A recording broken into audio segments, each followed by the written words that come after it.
Let's get across all those movements, particularly we're seeing in macro and how that's also influencing currencies at the moment. Lucas Santos joining us from ACY Securities. Luca, a very good Friday morning to you. Good morning. Just a bit of action in the past 24 hours or so. A little bit.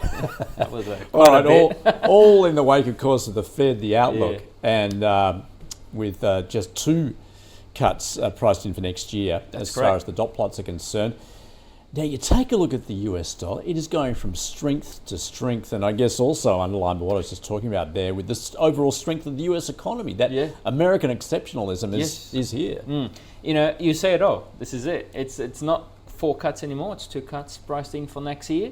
So, you know, for those who were expecting the US dollar to weaken and think that the US dollar was dead for 2024, you know, keep pushing it. And after 8 weeks straight in a row of consecutively highs and highs, it stopped for a little bit and then now continue to go higher again. So since October, we can say pretty much that the US dollar has been bullish. And, you know, it's just showcasing how the Fed can be I wouldn't say very hawkish for next year, but there is an interpretation of that the economy is, you know, continue to be very robust. We having, yes, you know, the unemployment did tick a little bit higher, but still remains somewhat low. We had as well the inflation coming lower, but again, not that close to the 2% target for the Fed. So there is a lot to do.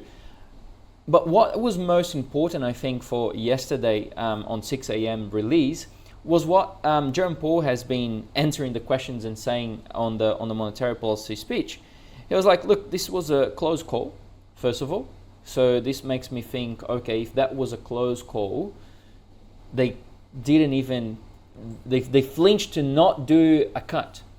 So they flinched to actually pause again, you know. And then for next year, the market is not specifying 4 cuts anymore, it's specifying 2 cuts. Even on the CME, I think even on Bloomberg, specifying only 13 or I think it was 6 base points priced in for January next year. I think CME was pricing in some 39 basis points of cuts for next year. For next year. In total, yes, in total, yeah. So less than 50. So less than 50. So that's my vision as well. I think in January we may have one, and then only on third quarter we're going to have another one for the Fed. And of course, this will make somewhat a very strong US dollar. Interesting that, you know, JP Morgan, Goldman Sachs, Blackrock, all of them are having different views. JP Morgan is somewhat more, you know, on the dovish side. BlackRock is somewhat on the hawkish side, and Goldman Sachs is neutral. So my opinion for next year on the US dollar is the first quarter, second quarter, very strong US dollar. I think they will continue to have some up strength, especially against Euro, Australian dollar, Japanese yen.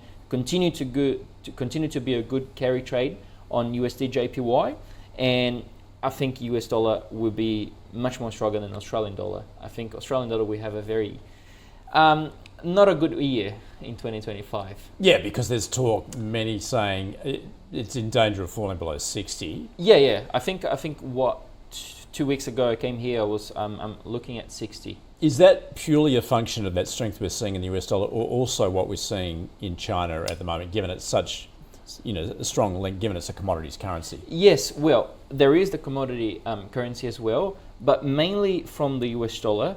Plus, investors, FDIs, you know, they are not willing to spend money onto, you know, investing in Australia where they can have higher yields on duration into US, let's say, right? Or even in Europe where ECB is trying to fulfill the growth of the economy. Yes, inflation is somewhat under control in Europe, but still have the problem of then what we do next. We're going to be cutting the rates at a pace much more faster than the Fed. But will inflation continue to fall? Yes. So what we need to do with the GDP now, we have to raise the GDP. That's pretty much what ECB is trying to do. The Fed is completely different. The Fed is actually trying to raise the interest rates to control the inflation. But they don't have they are not rushing to do that next year. And Australian, they don't even know what they're doing. That's my honest opinion. RBA, it's literally you know, like we can do this or we can do that. It's like literally same thing I'm saying to you. Today is going to rain or it's going to be sunny. So, you know, maybe it's going to rain, maybe it's going to be sunny. So get a umbrella or get a pants to go to Shelley Beach, right? So I think that this sort of not knowing what is going to happen next into Australia economy, even the RBA not knowing what's going to happen in the Australia economy, is putting away the investors, and therefore it's fulfilling the, you know, all the currencies around the G10 group. So that it all goes back to that US exceptionalism. I think so. Yeah, I'm pretty bullish on US and equities as well. You see the maintain. Yes, Nasdaq had a big drop yesterday because of the Fed. I think S&P 500 would definitely continue. You know, it's definitely a no doubt for 2025. But Nasdaq, there is a bit of question. I was talking to Peter Penn, CFA analyst in ACY, and he was actually predicting low moves on Nasdaq for next year. So interesting. Not much on that side, but yeah, interesting to know.